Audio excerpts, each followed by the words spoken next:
It's time to be woke, take off your shades, it helps see through the smoke, cause the wicked hide behind the cloak, and if you stay in the mist, you gon' be soaked, so listen up, cause this hair of the dog, what's real, what ain't, is this the fog or smog, cause there's a difference when you breathe it in, so don't let the corporate media take you for a spin, this that morning show, they put you in the know, so I hope that you ready, cause all we do is go, go, go, yeah, come get your info, you gon' be like, whoa.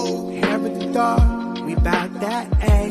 We in the zone, we out here, yeah. Speeding the fact. Good morning, everyone. Welcome to Hair of the Dog. I'm Andy Kennedy. It is fine Monday morning on planet Earth. It's once again good to say that you're still alive. Welcome. This is our first official show under the standalone name Hair of the Dog.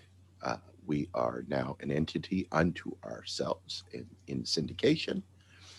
And so it was a bit of a transition for us, but the superhero that I work with was able to turn about 5 weeks of work into a weekend, which, you know, kudos to her skill set. She just on a daily basis amazes me with what she could do, and it's absolute pleasure to be her co-host here at Hair of the Dog. And what a great segue into her introduction. Good morning, Carrie Barber. Thank you for that, Andy. And it's called Fun with ADHD and PTSD. Yay! Yay. Super productive. Somebody's got to buy a vowel. That's all I can say. That's just going crazy. True story. So, this is our first official show. So, in the independent space, we in syndication. So, thank you so much to KRTD TV, who is broadcasting us live across their channels. So, welcome to that audience. And if by chance this is the first time that you're actually tuning in this morning, welcome. We are live, we are interactive, and absolutely anything can happen. Typically, it'll be dogs barking, but hey, it goes with the theme. So with that said, if you type a comment, particularly on Facebook, on Twitter, on YouTube, we'll see it. And we want you to join this conversation. Be civil. But yeah, all of this is presented with the citation sources so that you can read them for yourselves and make a judgment that you think either we're full of it or we're not. And if you disagree, tell us why. And it can't be because you're a socialist. No, you're going to have to come a little bit harder. And our audience is very well versed by now at critical thinking. So we invite you to catch up. And that'll be great. So that's correct.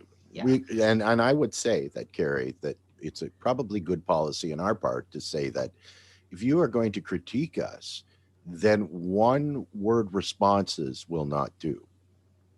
Like, for example, Venezuela. Yes, exactly. Yeah. What do you mean by Venezuela? Can you back that up? Do you know what you're talking about? If you don't, just sit tight, little one. We'll get to all of it. We will make that journey together. Exactly, and it'll be happy fun times. Yes. So real quick, I want to do this in special thanks to our Patreon donors. We are on Patreon, and yes, we will have our super cool merch back available for everyone shortly. But I feel very strongly about. Wow, that was smooth. Yeah, I feel very strongly about supporting independent media, and here's why. If we're not the source that you decide to put your dollars towards, remember, vote with your dollars, then find one that you like. And the reason why publicly funded media is so important is because we are actually the pacers for corporate media. We know they're struggling. We know that they're losing out on ad dollars and viewership, and it's because they're largely bullshit. So what we do at independent media is we are accountable to you, and we are accountable to integrity and good old-fashioned ethics and journalism the way it's supposed to be. We cite our sources, all of these sorts of things that corporate media doesn't do. And I can tell you, just based on the last year and a half alone, we had 6 stories that we led with, and it was a couple weeks when corporate media finally started to pick up on it, and I couldn't help but notice they were using our same sources. So we know that they watch us, and the more that you support us, the more that you are actually changing the political landscape and the journalism landscape here in the United States. So I do want to send a quick thank you to Chris Hilbert, Dave Gutowski, KRTD Media Group, who is also one of our patrons, and Dean Martin. So far, these are our patrons. What's wonderful about our setup is we have super low overhead, but every dollar counts, and we use it towards supporting other journalists, software, building out our network, and doing all the marketing that is required. So thank you so much for all of that. Yes, exactly. And that's a very important thing to talk about right now, because in any transition like what we're going through, it's super, super important for the support, of our viewers and our Patreons that gets us to the other side fairly seamlessly, right? And kudos to them. Thank you so much for supporting us in this transition. It feels good. It's I think it's a kind of a rebirth of sorts in terms of what Carrie and I believe in, and that's super important to me, especially right now with all of the stuff that we're being inundated. Right? It's tough. I'm not going to lie. It's really tough being in this space right now because of all the things that are going on, right? In terms of what's happening, including the the stifling of progressive voices through social media, which is really our only voice right now. It's really our only platform, and it's starting to fly its corporate colors with the quote unquote algorithms, and that's a big deal for us because it's our real only way to get out there. I've heard a lot of different people talking about from Convo Couch with Fiorella and Craig and Status Quo, Jordan Sheridan, that these people, their livelihood is what they do, right? And their growth has basically come to a stop. So we have to somehow push forward. We have to tell them that, no, the way that you're trying to get us to stop by telling us that nobody cares and nobody's watching, we have to say to them, no, we don't believe you. It's not working. We have to continue to try to get our messaging out there. But that only happens with support from our viewers, right? And that's a big deal. Yeah, absolutely. So there are a couple ways that you can get around that, and that was part of my ADHD discovery over the last few days. Comment, like, and share. So those are the big ones. There are some other ones that I'm going to keep close to the vest, but I went, oh wow, I just broke the algorithm, and I tested it and it works, but I'm going to hold on to that one. But for right now, comment, like, and share. And even if that comment is, I hate your hair, I hate your lighting, totally okay. Just go ahead. And nothing new. Nothing doesn't surprise me at all. So all right, so let's get started. Andy, you had an Uncle Andy rant that you wanted to do this morning. Well, it's not so much a rant. I just wanted it's more of an anecdotal thing, and it's on a personal level for me here in Ontario, in the middle of the province in Canada, where we're seeing that the vaccine rollout, of course, isn't rolling out as well as people had hoped, as governments had hoped, right? And when we talk about, the restrictions on society and our spending limits, that it isn't the money, it's the resources. And this is a perfect example of it, right? That you can have all of the buying power in the world, but if the stuff's not there to buy, you ain't getting it, right? And that's what all the countries right now are dealing with, is the restrictions of the companies that are creating the vaccines and they just can't roll them out fast enough, right? And as we see the variants happening, people getting worried, and we also see people that don't believe that this is real or are just tired of being stuck in their homes coming out, that we're really coming to a head. Well, my own personal dealing with choosing a vaccine and what I do is, to be honest, in my family, the one medical condition that is prevalent, maybe not prevalent, but at least rears its head here and there, is stroke.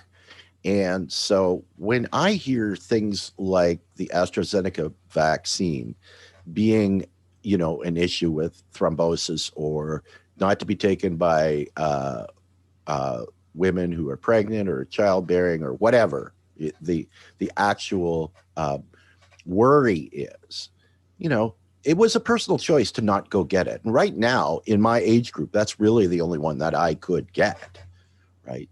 So I've kind of put it in my own head that I'm going to wait for one of the other vaccines to become available, because quite honestly, where I live and my life here, I don't really have to leave the house that much anyway. I'm retired. I don't have to go into the house to work. Most of the stuff I do online with my editing and graphics design and podcasting and all that stuff can occupy me here at home fairly easily, right? So that was a personal choice. But the other thing that entered my mind is that I know people are afraid, and I know people are sick and tired, but I also came to the conclusion that there are an awful lot of people in our society that are considered essential workers, right? That are younger. And one thing that we do know now is that the virus doesn't discriminate by age anymore, right? That we're just as many people getting sick that are younger, that excuse me, that are older when the virus first came out, right? So I made a personal choice that a AstraZeneca vaccine might help somebody that's more in need of it than I am, right? So, I think that we can choose to be selfless in that way. There's certainly lots of people that are on the front lines every single day that are probably, have small worried. They have families, they have parents. So I'm okay, right? I'd rather see somebody else get that vaccine that was maybe meant for me, get it before I do, because my situation's okay. I don't think a lot of people think in those terms, and maybe we should, if we're looking for a more just society to live in. Very well said, Andy, and I applaud your choice. So yeah, it's one of those things, and I do want to get into that discussion, not today because we got another thing we've got to tackle today, but all I want to say to people who are, I was one of those people who was reticent because I have weird allergies, weird allergies, and I do get anaphylactic reactions. But when it comes to personal safety, if you're worried about this, all I got to say is peanuts on airplanes. Yeah, That's pretty much it. Same thing. So, all right, peoples, let's, this is where I think I'm going to piss off a lot of people, but I don't care. So we're going to have a really tough conversation about performative and actual activism. Now, I don't want to say that one is more important than the other because the two go together. However, if you have one without the other, nothing changes. And that's what we're seeing now. So if you're tuning in from Minneapolis, I really want you to pay attention today because I don't see any of you doing this, and you need to. If you're watching from Louisville, Kentucky, if you're watching from Atlanta, if you're watching from Dallas, New York, what the fuck? Why haven't you done this already? So we're going to talk about that piece that you're missing. And we're going to do it in terms of the Black Lives Matter equal protection all of those protests that have gone on for a year. So here's where I want you to sit with this just for a second and ask yourself this question. We have been out in the streets. We have been protesting. We have had riots. We've had grandmas and nurses and moms shelled with tear gas and rubber bullets and everybody arrested and beaten. And we've seen these horrific, horrific pictures of our own law enforcement, of National Guard, of all of these groups who are now fighting and literally at war with our own people who are simply asking for due process and equal protection. And nothing has changed. So in your mind, do you think that maybe something is missing here? So Andy, this is the first graphic of the comparison of the two. Because I really want people to think about this. Which is asking for permission and which is demanding action, right? So when we get out in the streets, and we should, this is part of the First Amendment, you are signaling to the local representatives, your state representatives and national, we stand with our people, something is not right. And we need to do that. That is true. However, I suggest to you that that is largely performative. That is the same as writing Black Lives Matter on a road. That is the same as a politician standing out there saying, we're with you, and then nothing changes, right? So again, I want to say it's necessary, but one without the other changes nothing. So my question to you is, are you done getting maced? Are you done with the tear gas? Are you done with the rubber bullets? Are you done asking for change? Because there's a piece that I want you to add to this, to consider it. It's a piece that is part of your power. It is your right as a citizen in this country. And it largely doesn't matter if you are an immigrant, naturalized, or a natural born citizen. This process is available to you, and I don't see any of you using it, and I want to introduce it to you today.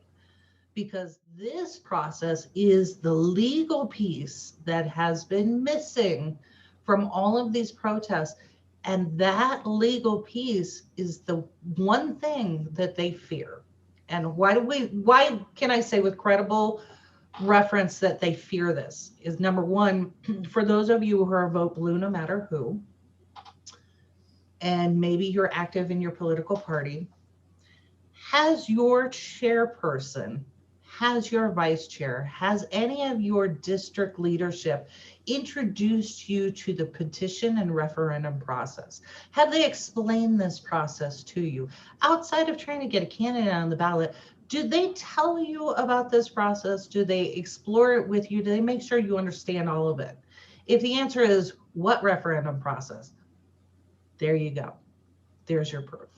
So these are the people, particularly if you're Green Party, blue, our Republicans are phenomenal with this process, so I'm not going to worry about them.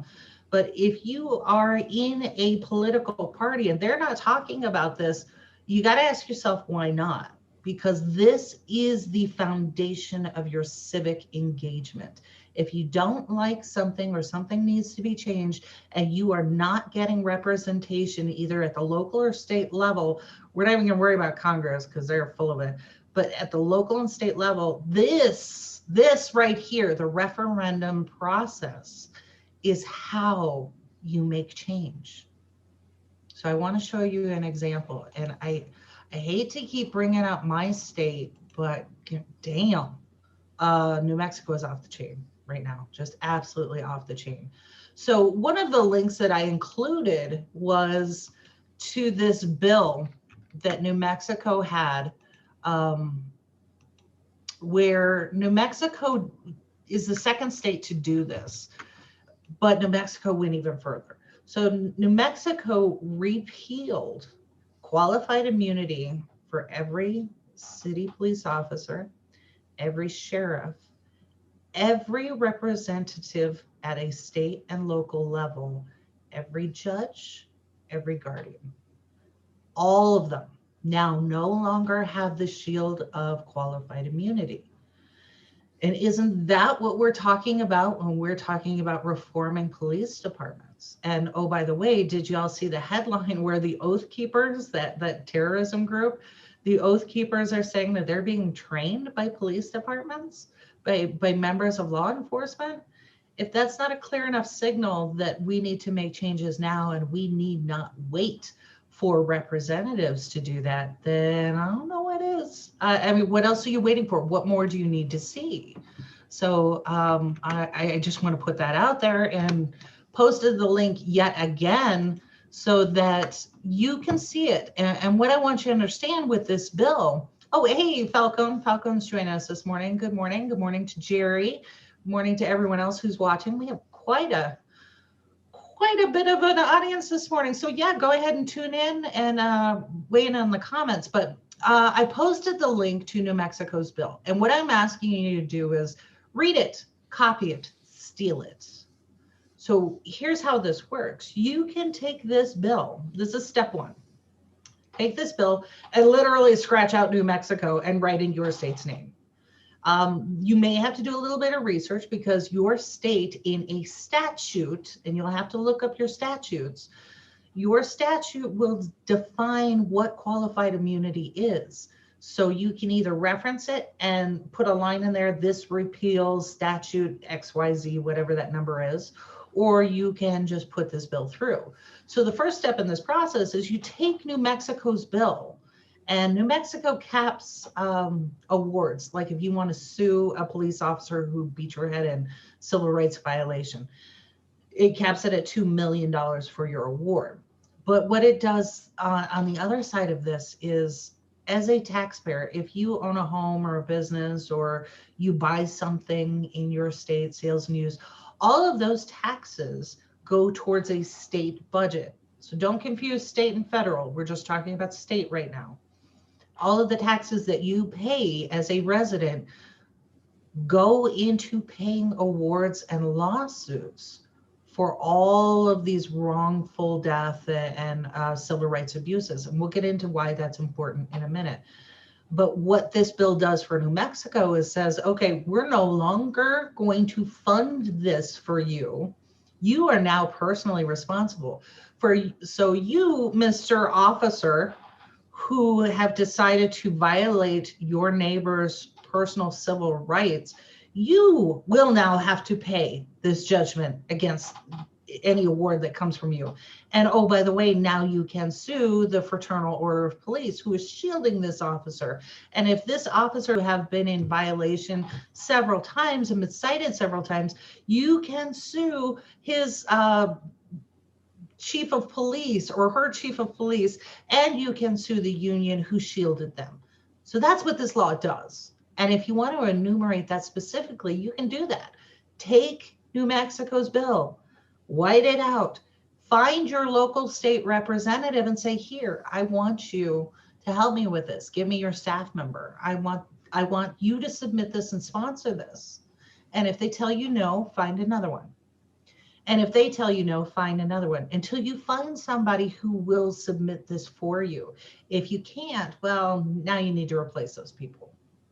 So that's the first step. Take New Mexico's bill. It's right there. All the legal is right there. Just scratch it out and do it. And get somebody to submit this for you. That changes everything in your state so that you are not just out there protesting, but you're actually making a meaningful change. Unless maybe you like tear gas. Some people are like that. I don't know. So then the second piece of this is going through the ballot access form, ballot measures. So it's a referendum. And what this means is if you can't find somebody who's willing to put the law in, or maybe you can, you want to do this in tandem with it, is you write up a binding referendum. And the difference between binding and non-binding is you must do, or it's a suggestion. So you can go either way. I suggest a binding referendum if your state will allow it. And what you do is you say, we, the people of X state, want to see this change enacted. And if it's binding and it passes on an election, then your state legislature must do this. Then they must write that bill and they must pass that bill. That's how that works. So in the United States, every state is a little bit different about how their ballot access works, their ballot measures. And there are some really great resources. So I posted one to Ballotopedia that has links to all the states. If you have questions about how to write the referendum, and that is super important, and I'll touch on that in a second, but if you have questions about how to write the ballot referendum, then this is where you go to an agency in your state, and every state has one, that is like the Board of Elections or the Board of Electors, or they are just this appointed board that manages how many signatures are required for a referendum, how the wording must be, because in some states you have to have your proposal at the top. We, the people of X state, want to end qualified immunity for X, Y, and Z. And then you've also got to have a counter argument on that ballot too. We, the people of blah, blah, blah, want to keep things as they are because we hate our people, whatever it's going to say. So it all depends on your state. That's a good one to use. Yeah. It's true. I mean, cut through the flowery language. It's true. And I believe that Ohio is that way, where you've got to have on your ballot measure, you've got to have both of them on there. But those agencies, those appointed boards will help you with two things: what the format has to look like, and how many signatures you need to get that statewide on the ballot. So it can be as high as like 25,000 signatures, and that sounds like a lot. But let me push back on that a little bit. If you're in Minneapolis and you're at a protest and all those people around you are your neighbors, if you but had a clipboard with you with your ballot initiative on it, could you not pass that around? So this is the piece that we have been missing this entire year. When you have these gatherings, which you should have, we should have people out there protesting and making their voices heard in performance. That is the piece that helps people understand that, hey, there's a problem. You're raising the issue, and that is vital and necessary. It's also the marketing component of it. The piece that you have been missing is you need 10, 20 people with that ballot initiative on a clipboard going around to that entire crowd and getting their signatures. The signature requirements are different in every state, but typically it's, are you going to be of voting age by the time the election comes around? Are you eligible to vote when you register? So you could be like 17 and a half, 18. In your state, if you have a felony, are you allowed to vote? All those people can sign your petition, and once you meet the threshold, go over the threshold. So if it's 25,000 signatures, somebody's going to try and knock this off and refute some of your signatures. So if it's 25,000, get 40,000, get 50,000. Then it'll appear on your ballot. And what you can do is, once it's been blessed by your state to get on the ballot, now you can continue those protests and advertising and encourage people to vote yes on your referendum. And if it's a binding referendum and it passes, there you go. Now you have stood out there and told people, I'm mad as hell, and you've actually taken the legal action. So Andy, this is the graphic with the ballot measures, referendums and ballot measures. Yeah, it's already up. Oh, perfect. I don't even watch our show. Well, me neither, you know. Yeah, it's just people talking at you. So so I put this out there. Hey Peter, how are you? Good morning. So I put this graphic out there so that you can see it's a little bit different in every state. And if you recall, we had the lovely gentleman from the Teamsters Union on about Prop 22 in California and the Uber and Lyft resolution. So this was something that corporations took hold of, this law, the referendum, to make a binding resolution and get that on the ballot. And it was Teamsters and the gig workers who were fighting against it. If corporations can do this and get it passed, why wouldn't you take up this initiative and do it for yourselves, right? So again, it's the difference between largely performative and using the law to your advantage. This is available to you. Why would you not? So there's that. But when it comes to the language, this is where it's really important. And I just want to, as a marketing person, language is really important, particularly on a ballot referendum. And here's why. So, Andy, this is the last one, follow the money, officer misconduct. So Colorado is another state that has sweeping reforms. And here's how they did it. So you got to look at the objections of the people who might not support this, right? So if you're standing in a crowd of 10,000 people, obviously these 10,000 people support you. What about the people who stayed home and are calling you Antifa and all of those derogatory things? How do you convince them that this is a good idea? Well, my suggestion to you is follow the money. And I included in today's broadcast not just a primer on what a referendum is, but also this database. This is a sweet little database that includes all the money that has been spent in payouts for police misconduct. So follow the money. And when I mentioned that it comes out of your property taxes in particular, yep. So when your schools in your city or your local municipality have to make cuts, you no longer get sports programs, art, music, any of those things. Your kids now have to pay extra to participate in sports. This is why. This is why, right? So we have this horrible public school funding.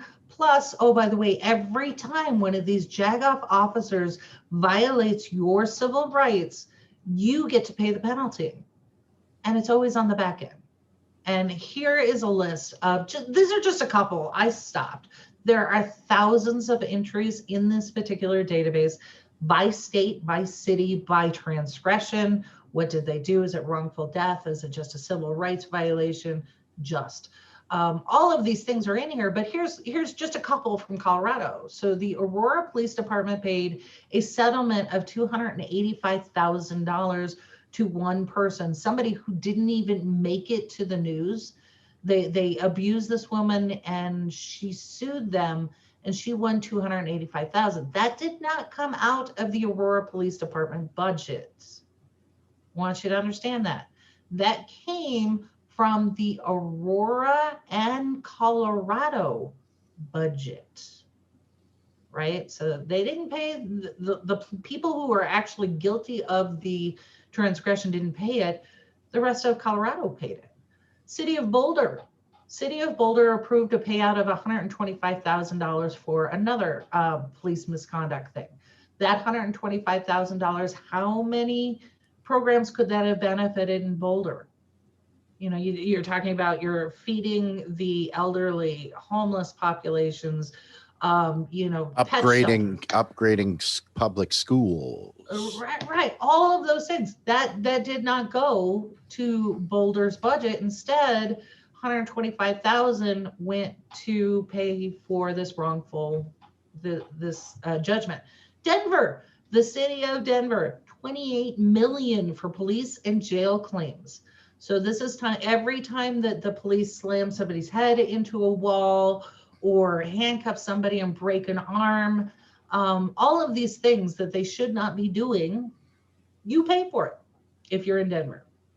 Fort Collins, here was another one, $125,000. And like I said, I only took just a few minutes to go through the database.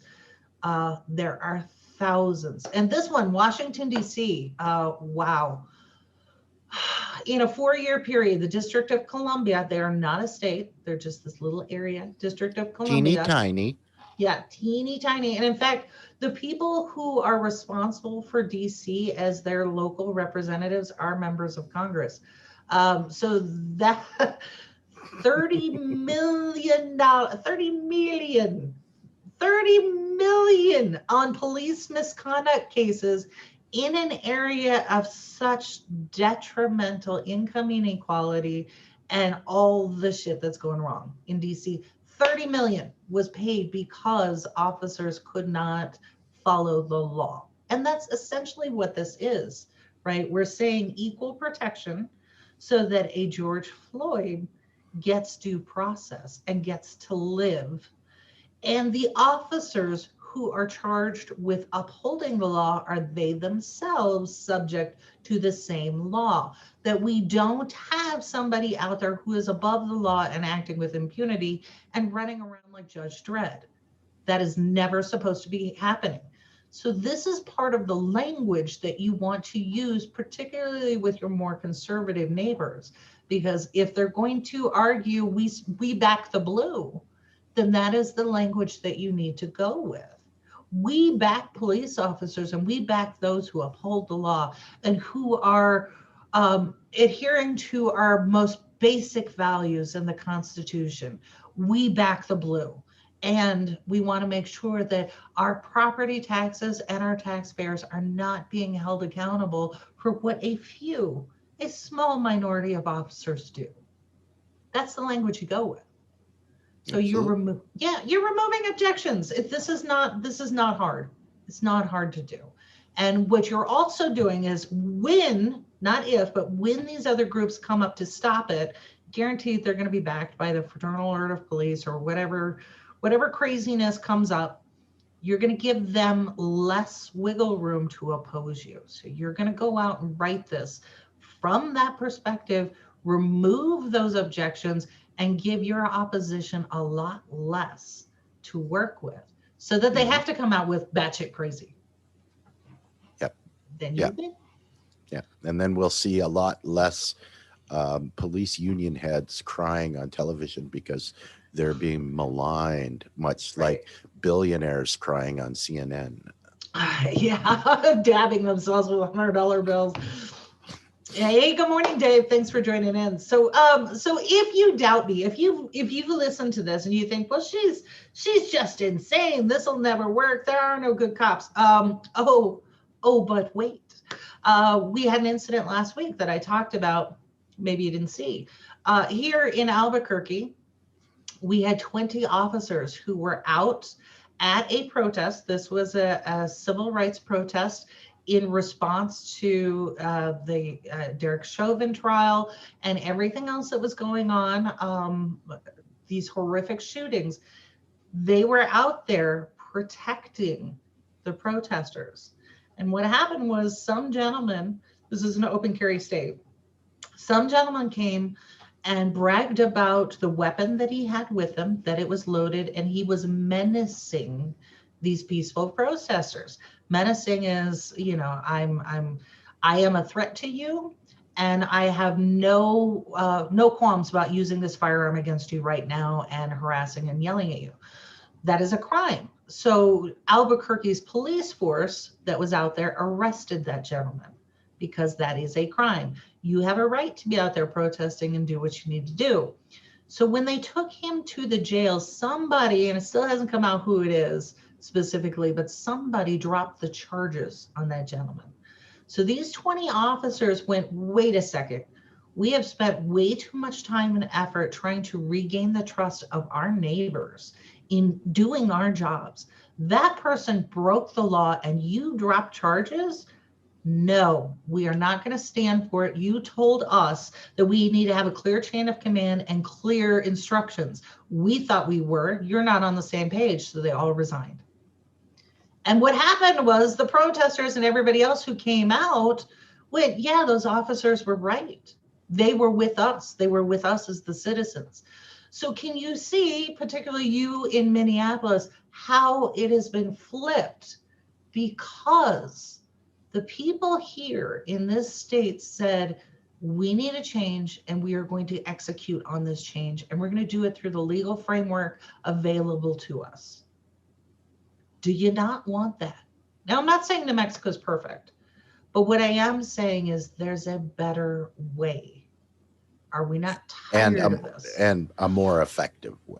Yeah, absolutely. Absolutely. So once again, all of the links that I put out there explains what a referendum is, what the difference between a binding referendum and a non-binding referendum, and then how to get this enacted in your state. So if you have a state legislature, your representative is bullshit and won't assist you with this at all, you don't need them.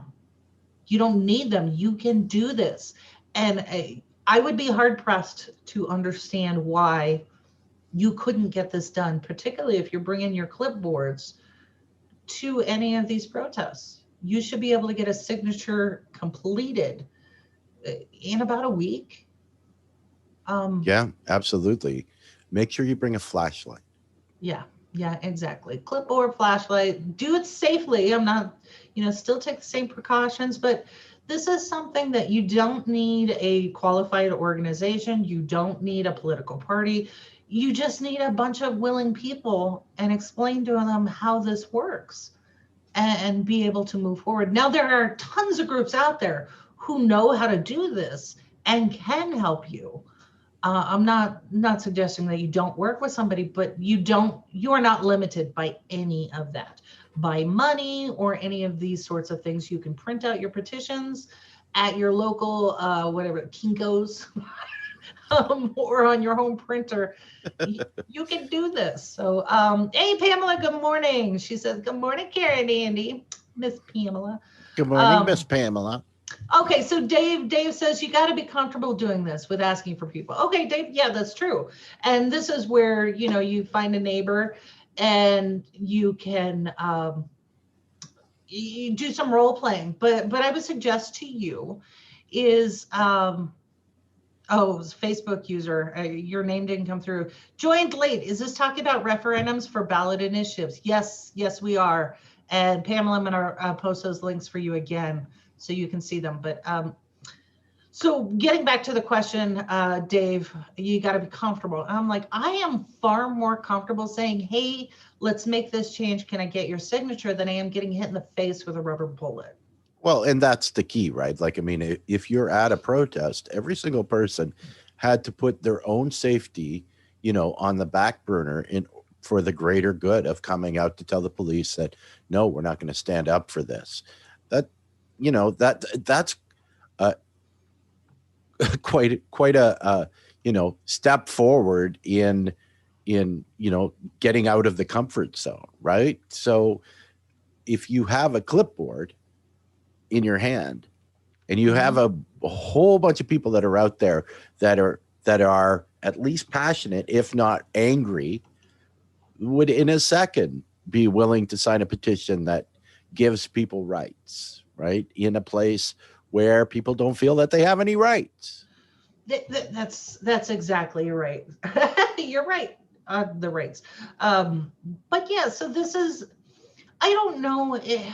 No, I don't want to come down on people because a lot of us don't know that this is available to us. The parties that I think are responsible for us not knowing, these are your local political parties.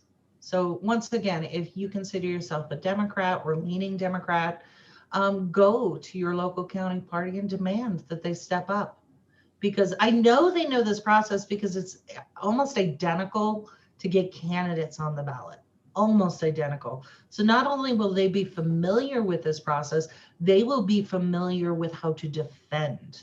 Because what's going to happen is those groups that are opposed to getting this on there, they will try to knock signatures off to keep your referendum from appearing on the ballot. So when I talked about whether it's 25,000 signatures that you need, all they need to do is knock enough signatures off to get you below that threshold. So your local political party is well versed in how to collect signatures, who can sign, and how to protect your petitions from being knocked off or challenged or any type of lawsuit to keep it off there. They know how to do this. And if they haven't been explaining it to you, shame on them. Maybe you need new leadership in your local party. So absolutely. Yeah, so if there are any other questions, I'm happy to answer these questions for you, but I got to tell you, this is not a heavy lift, particularly with what we're seeing all across the nation.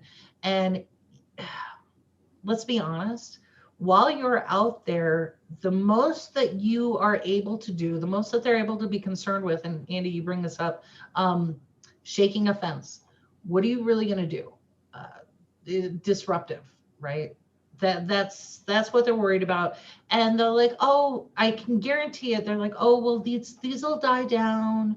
These once we have the verdict come out and everybody's exonerated and we can kill more people, they'll die down and go away. It'll be fine. But if you go through this referendum process, holy shit, they are going to be so terrified, because now you are using the law in your favor as it was intended. So Right, this exactly. And I would say that it takes it from being,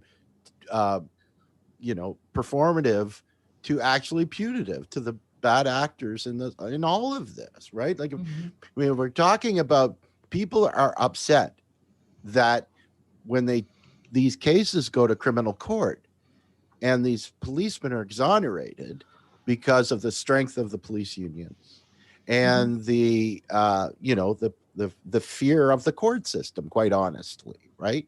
And it's, oh my God, another cop got off again. Well, we live in a capitalist society. How do you hurt capitalists? You take away their capital, right? Civil court is a totally different thing.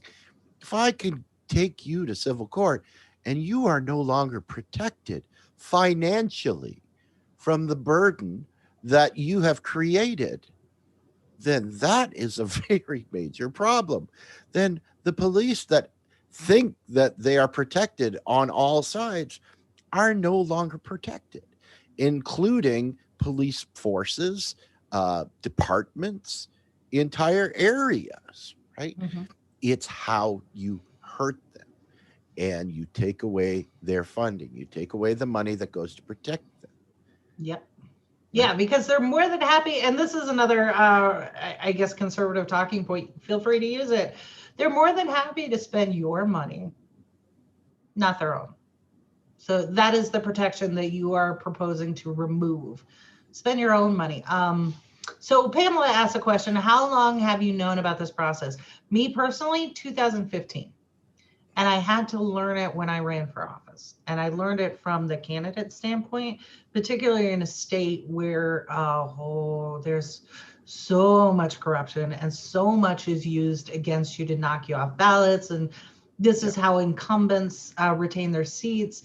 Their first line of defense is keeping challengers off the ballot, which is so undemocratic. Right. And we have to explain that when you go to get signatures so that you can run, if you're running as an independent, I forget the actual numbers, but there's somewhere in the terms of, if you're running as a Democrat or a Republican, you only require, 50, 100, 200 signatures. Mhm. If you're running as an independent, that number goes up by at least a factor of 10.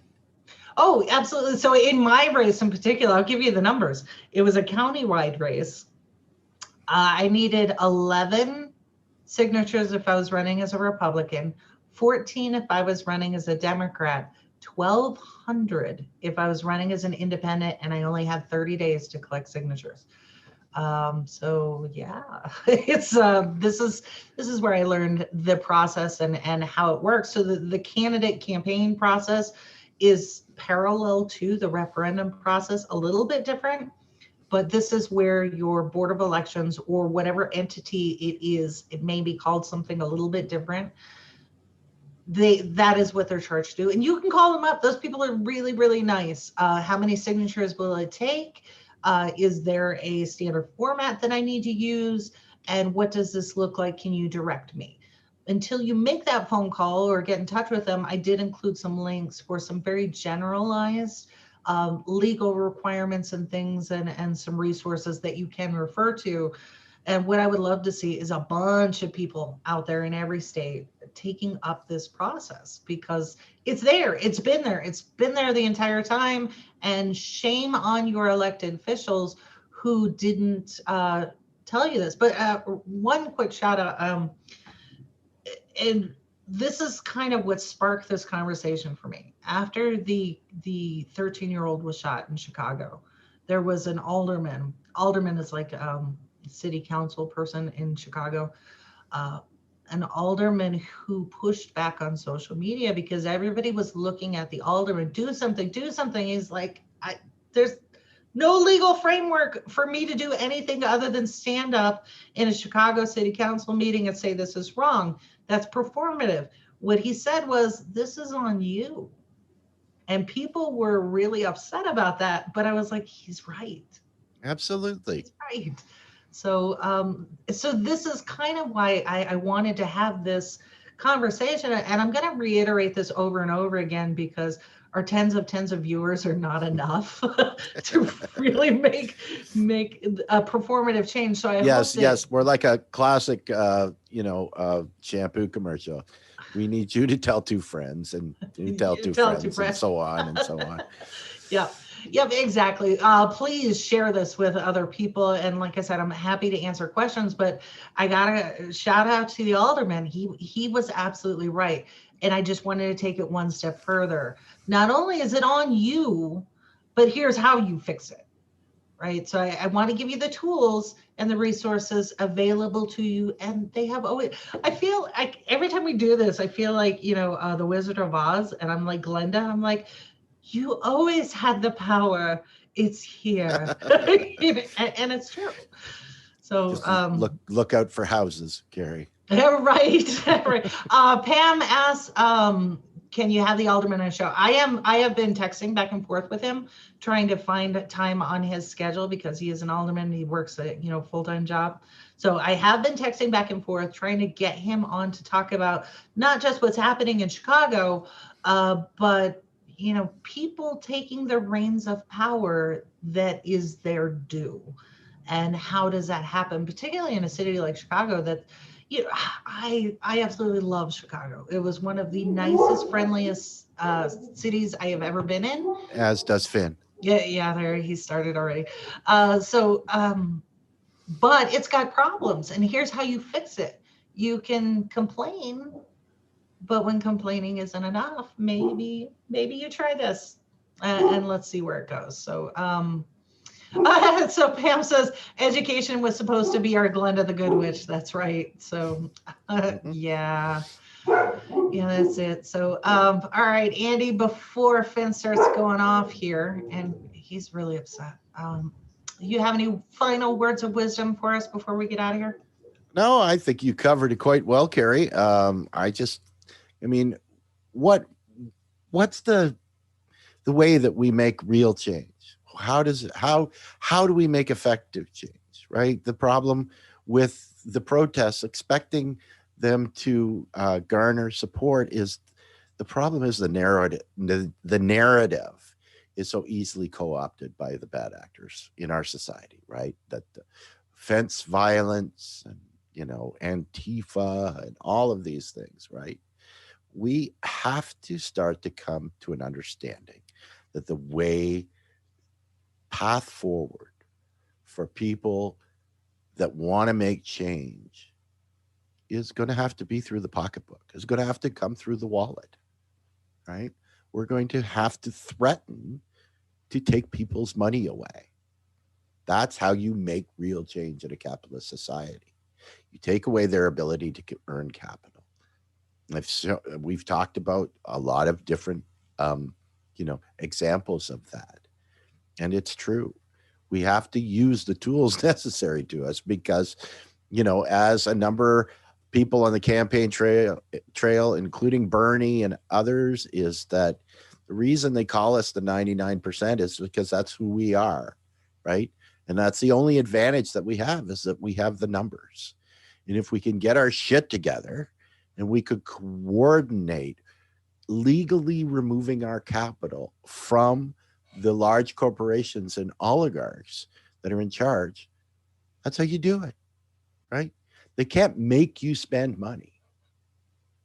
That's not illegal to withhold your money from those large. If we can coordinate that in a way that actually starts to eat into the profits of the people that run this place, that's the way that you make this change.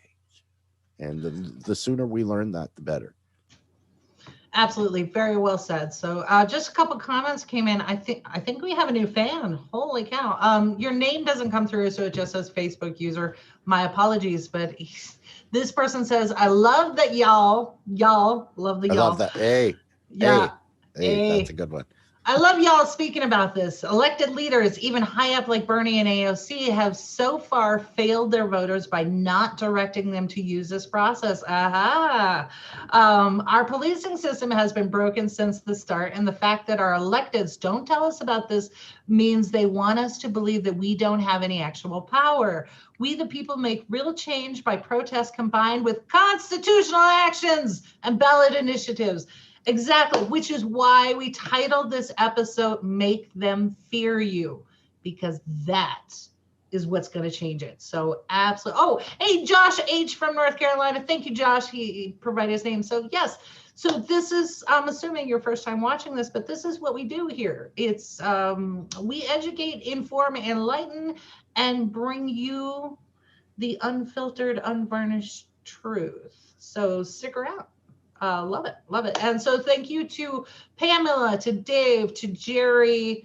Who else did I miss that weighed in on comments? Josh, thank you so much. So we are on Monday, Wednesday, Friday. We are expanding our syndication network. So at some point, you're just going to be sick and tired of seeing us. But we love it. And if you, I know I am. if you have a topic that you want us to cover, if you've seen just a flash of headlines somewhere else and really want to understand the issue more, we take requests and we do the research for you, present that here, and then we have a healthy conversation about what that particular topic is. So thank you for joining us. Yeah, and it's right now, especially with us, going out on our own, and we've got to try to get some numbers up. And we know you've heard it a million times, but liking and commenting and sharing our content really does help. It's really the only way that we can get our words out there and try to reach as many people as possible, because that's what we do. And the more people we reach, the better. And hopefully we can all move forward, because we've been moving backwards for an awful long time. Right? So anyways, everyone, enjoy your Monday as best you can. And we are happy to be here, and we will see you bright and early on Wednesday morning. Take care, everybody. We bout that, ayy. We in the zone, we out here, yeah. Spitting the facts, how it's supposed to be. Hair of the dog.